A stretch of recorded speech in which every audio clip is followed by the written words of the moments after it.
Come to an L since we're not in there. Ain't doing us no good out here.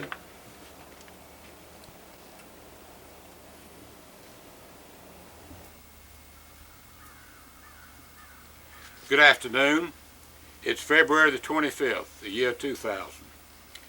I'm Mayo Livingston, and this afternoon Tom Bush and I from the Southwest Georgia Regional Library are interviewing J.D. Hopkins, who served in northern France during World War II. J.D., tell us about when you joined the Army. I believe you told me you joined in 1942? 1943. February 1943. And you went to Fort Benning. Fort Benning, from there to Texas. And you learned, it was 12 of you all that went together, was that right? From well, the whole company, the whole battalion went overseas to England. To England together? Together. But you trained in Texas. Mm-hmm. Texas and Louisiana. And you were trained, you were in a... Quartermaster, well, see, quartermaster service company. And that service, it means exactly what it say. You serve any place that they send you. So, and you were in the 260th? 260th Quartermaster Battalion. And we was 4 companies. And when we got to England, half went one section of England and one half stayed in, well, I stayed in Nottingham, England. That's near the Sherwood Forest. Right at That's the what you were telling me. I was, we were stationed in Sherwood Forest. That's where it became Robin Hood, you know, made history. We stayed there 10 months. You went over in September 1943. September 43. Now, the invasion was in... it was June the 6th. June of 1944. 43. It was in 44. Not the invasion.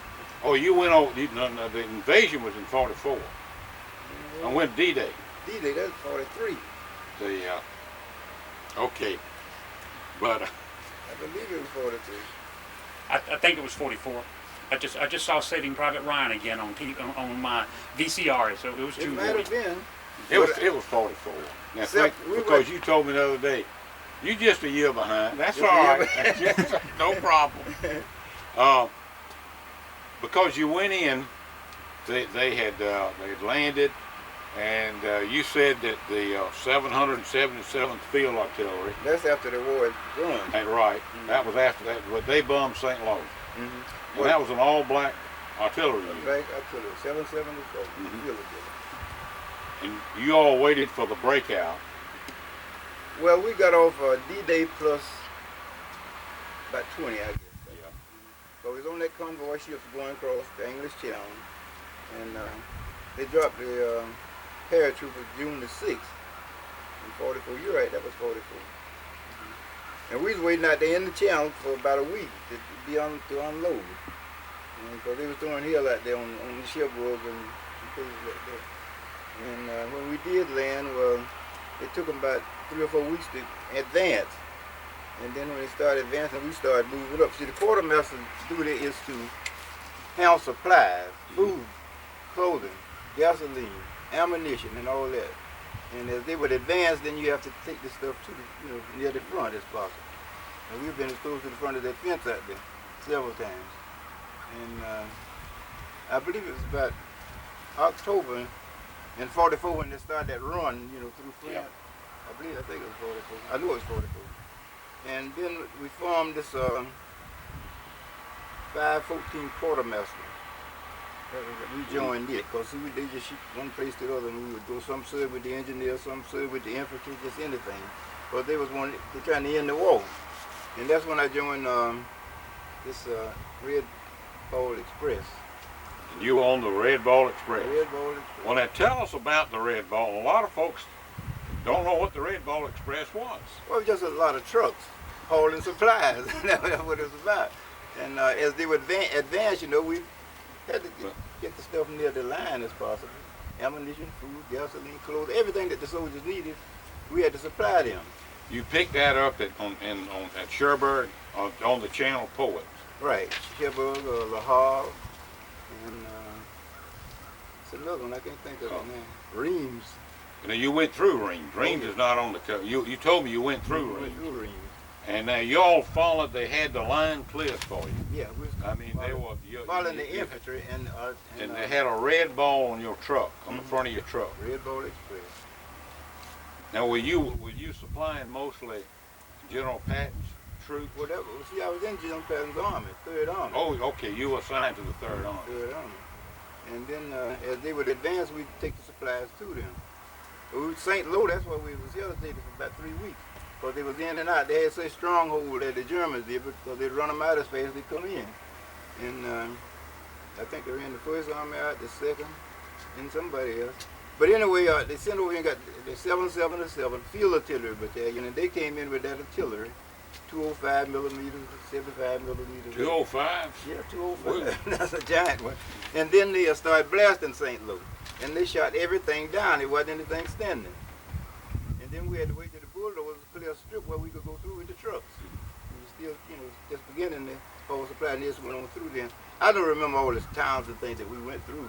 But you mentioned Reims the other day. You remember going through there. Well, you all went non-stop from wherever you picked the supplies up. What did you haul mostly? Gasoline. Gasoline. The company I was just all we had tankers and some more 5-gallon cans. You seen them? I've loaded them any one of them. But did you have the tanks ran on gasoline? They didn't run on diesel. No, they ran on gasoline, baby. And you ran from Cherbourg right on up to wherever the dump Just or followed whatever. it. You followed the Patton's tanks. Well, did you go on it was a steady stream of trucks? You said 400 to 500 one. Oh yeah, it was more than that, but you know, it was just a steady stream of some going and some coming. And you would stop, you would drive all day and all night, and you had one man in the truck with you. It's 2 men in the Two truck. men, all right. Well, see, well, somebody happened to one. But when did you stop? When did you ever stop to eat or sleep? Oh yeah, we stopped. Sometimes we'd be there a couple of days and we might set up some pup tents and stay in there. Well, did you have any trouble with the Germans attacking you? Yeah, that's the problem that we had. I mean, those planes. See, the planes be looking for a convoy. Yeah. Fighter plane, and they'd come in and They'd hit you then. destroy as many as they could. No. And then I think about the latter part of it. That's when this 99th Pursuit Squadron came in. With the black outfit, that black pilot, they would come in and take care of us. Well, did you realize that it was an all-black fighter squadron that was? Oh yeah, I met some of them. Did you? Yeah. Well, you told me one time you wanted to be a fighter pilot. Yeah, I wanted to be one. That was my dream. And you got drafted off. Yeah, what happened, you know, back in those days, if you had a high school education, they would try you out. I did Tuskegee, and I had Miss Lee and Williams help me fill out my papers and everything, because I didn't want to go to the Army. I said, shit, I'd rather fly a plane. But anyway, I was accepted. They told me that, you know, when to come in, sometime in March, I believe it was. But here come a greeting from the Army in February, 1st of February, because I went in the 10th of February. And at the end of that part about being the pilot, I don't know if I even qualified or not, but I was gonna give it a try. But when you were driving those trucks, you knew that it was the 99th Pursuit Squadron that were trying to give you some cover. Oh yeah. Giving them tanks cover. And you mentioned also that a lot of the American fighters were protecting the bombers, which were going over. Oh you yeah, could see them. we had squadrons of them following them bombers, you know. They wanted to. And they just left you all on your own down there. Well, you know, I've seen a few dog fights over the convoys that we'd go in. Oh, would you? Oh yeah, sure. Like they'd meet German fighters and they would roll over and have a dog fight up there. Night and day. This happened night and day. Mostly at night. You mentioned also landmines. Oh yeah, Lord. Plenty of them. No. And the thing, General Patton was carrying them through them little bitty places so fast, they wouldn't have time to clear all the Germans out, and we'd have a lot of sniper fires we'd going through them little towns. All right. Sometimes a big old tank, I've seen old tanks knocked outside the road, you have a couple of Germans laying around there. They'd open fire on you. Well, now, you did mention that you had somebody would have on the convoy would have a machine gun. We have 50 caliber machine guns. Not every truck, but you know about, I don't know how many exactly, probably every 10, 12 trucks. Well, when you got unloaded at the front or closer to As close to the front as possible. Then you'd get unloaded and head back. Head right back at another on another road. Right. And you'd go back and load up again. Load up again. And make it. You kept on doing that until somewhere around the middle of, in the fall of 1944, I think you told me.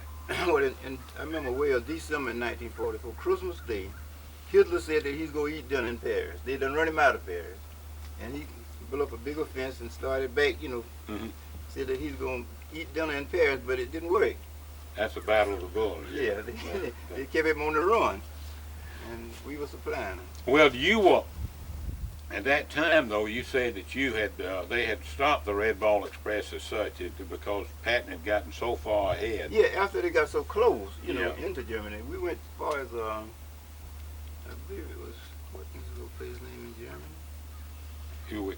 Were you near the river, the Rhine River? We crossed the Rhine River. Oh, okay. We crossed it, but it's some little town where as far as we went. But the war was coming to a close, but I can't think of the name of it now. But you said you were stationed outside of Paris after they took you off the... Yeah, after we got off the Red Ball Express, we was assigned to a warehouse in Versailles. Yeah. You know what that is? Yeah, sure, I know It's that. a giant Tom, warehouse. you do too. Been there. You've been there. And we was stationed in Paris, Hotel de Paris, where I stayed at in Paris.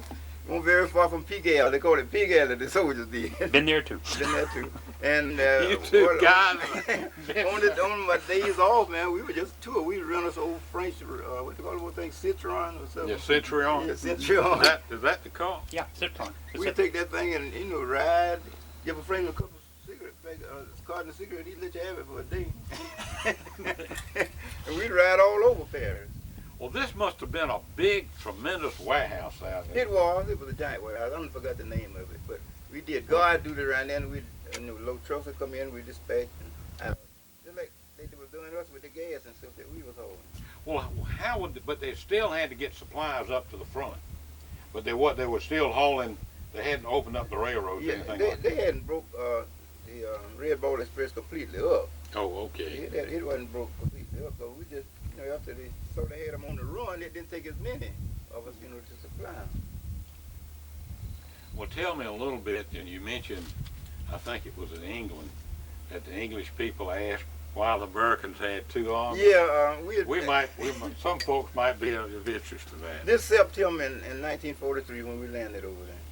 And we stayed there 10 months in England. And when we first would go to Manchester, Arlington, those little towns like that, the English people, they wasn't used to blacks over there, they kind of feared us, they just kind of shy, like that. And Joe Louis and Sugar Ray Robinson came over there. Joe Louis was in the service, Sugar Ray, both of them was fighters. And they put on an exposition about there in Nottingham, England, at a big arena there. And it was so many English people there, 5,000 or 6,000 of us there to see the exposition. They didn't actually fight. But that's when they started kind of accepting us, as though we was human. You know what I'm talking about?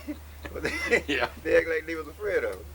But after that, after about 4 or 5 months, they started accepting us. We go most anything.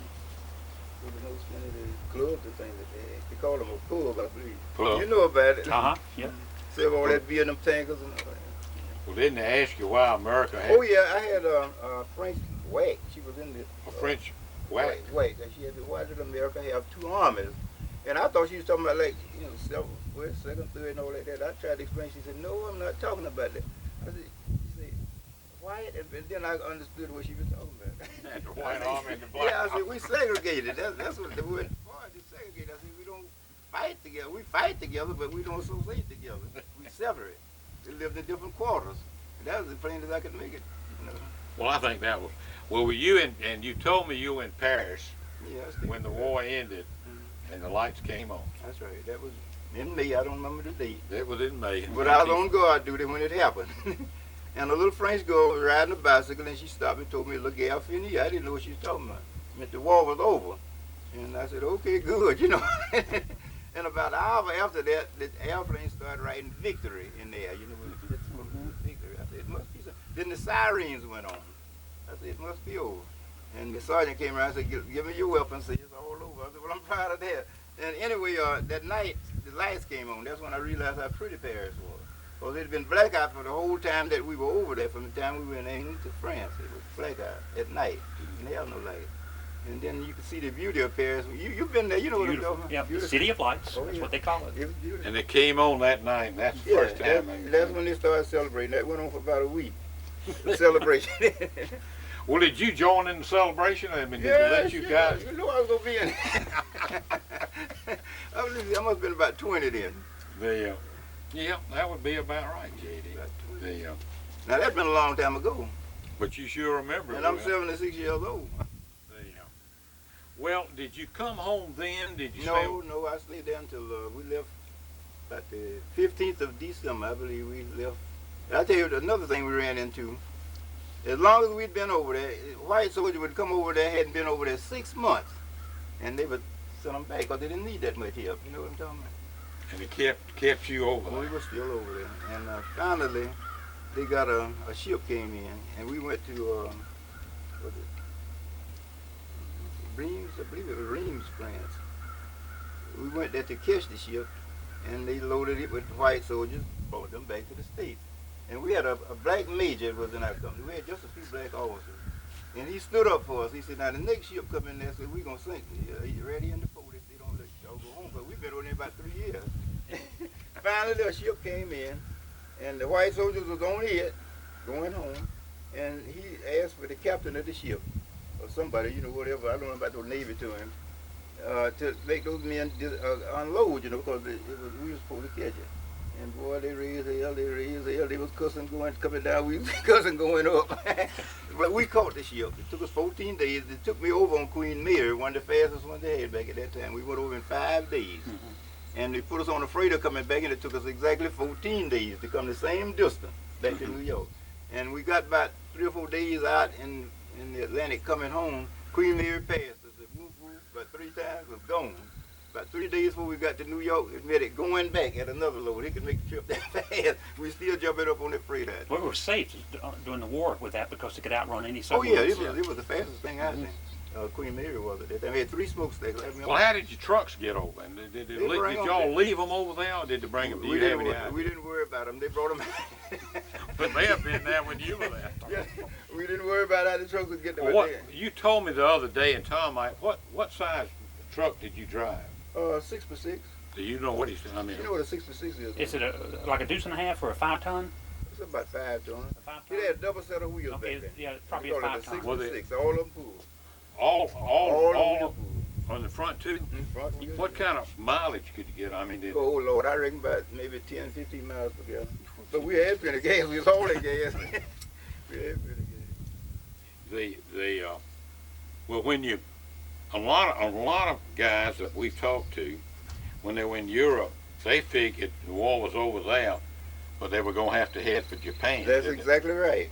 When we was in Paris about June, we had an order. Well, they even issued us khaki uniforms and these little sun helmets like that. You know, we was going to the Pacific. Some did go, and they had to come around through the Panama Canal, you know, from England and to go over there. But we missed that somehow. Some did go. But they did talk. You didn't know for sure. No. Whether you were coming. Well, I guess by the time you came home in late 1945, you knew the war was over in Japan. Well, the war ended while we was waiting. Oh, okay. Well, it ended in August in Right, 45. you're right, you're August right. in 45. The, And we heard that Japan had surrendered. Well, we can do it. They had issued us the khaki uniform. Well, see, it was hot over there. and you had a little helmet that was They had like. a little sun helmet. You used to wear one of those. Right. I was just wondering if you remember right. Some you used to wear 'em. had khakis cut off like that, you know. Yeah. Because it was hot. Well, it was intended Well, to take us. In your cut, most of the officers were white, Most of the but officers there were was We had a few black officers should have been coming in toward the land. Yeah, we had a few black officers, not too many. The I come to commander, he was white. His name was Captain Allen. I'll never forget him. pretty good guy. He was a nice fellow. I got along real well with him. Have you kept up with many of these people, J.D.? And we've I'll be frank with you, most of them dead. There was 12 of us left from here, you know, from Bainbridge. And we remained together. Sometimes we get mixed up, you know, but let me see, Eddie D. Hines, Eugene Grant, you named some of them that I remember. Horace Bell, you Yeah. remember Oh, him? yeah. Yeah, we were together. Charlie Bell's brother. Yeah, Charlie Bell's brother. And some of you don't know from Donaldsonville, we had some, but it was Well, 12 most of of them. them. Well, any of them killed in the war. Yeah, we lost 2 or 3. And, Well, when you hit, if a German hit that truck full of gasoline or That's it. ammunition, that was like y'all hauled ammunition. we hauled gas. Gasoline. I mean, well, who hauled ammunition? Somebody else. The same group. Yeah, the same group. But if you took a hit on a gas truck, on an ammunition man, that truck, was terrible to hit a gas truck. they But we even hit a few landmines going on up, through Germany. It would plant land, anything to slow you down, slow the progress down. Sometimes we hit landmines. But the biggest problem we had was the planes, fighter planes coming in and attacking the convoy. That's the biggest thing we. In other words, you didn't have much problem with the German 88 artillery. Yes, Lord. Lord. Couldn't sleep at night for that. Oh, all right. And occasionally we'd run into some German foot soldiers. They would be left behind, stragglers or something like that, but they were still fighting for the cause. They were still fighting. Yeah, they don't fight when you're on the Hitler had them pumped up. Yeah, had them pumped up. But once you got on home and you came back, that would be in December. December 1944. We got to New York December about the 18th, I believe it was. And from there to Camp Kilmer, New Jersey, and then on to this place in Georgia. What is it up there? Camp Gordon. Fort Gordon. It's Camp Gordon. Yeah, that's Camp Gordon. Camp Gordon. That's where I was discharged. And then you came on home. Went to Savannah, go to training, come to Bainbridge. Have you got anything particular you remember about that we haven't covered about the war? I guess you came home and got married. No, I had me a German Luger for a souvenir, but somebody stole it. I had a German Luger with pearl handles on it, Right? Right? Pearl handles? Pearl handles. Why is it? And that probably had a swastika on it. I think it did. But you get. It got I lost stolen. it some kind of way. It's all right. It's all right. You were glad to be back in Decatur County. But the hell part of it, when we did get to France and I started unloading, we had to jump off it on the thing called a LST. Jump off, you throw your bag over it, your name and serial number on it, would float on out. They say, don't worry about your bag, keep them pieces up out the water. You're talking about the rifle. The rifle. And so we got off, and the little old LST we was on, the motor knocked out on it. Would happen because I was on there. And that Navy CB, he just take his foot and push you on out, and that water came about right along here on me. And them little short fellas there had to jump up, to keep the water from coming over the nose. But we made it on out to land, and you claim your bag, after you got on land, because they would float on out to the. Well, it was pretty well soaked up by then, too, wasn't it? It was pretty well waterproof, that bag was. Was it? Yeah. Well, were you there when that storm hit? Storm?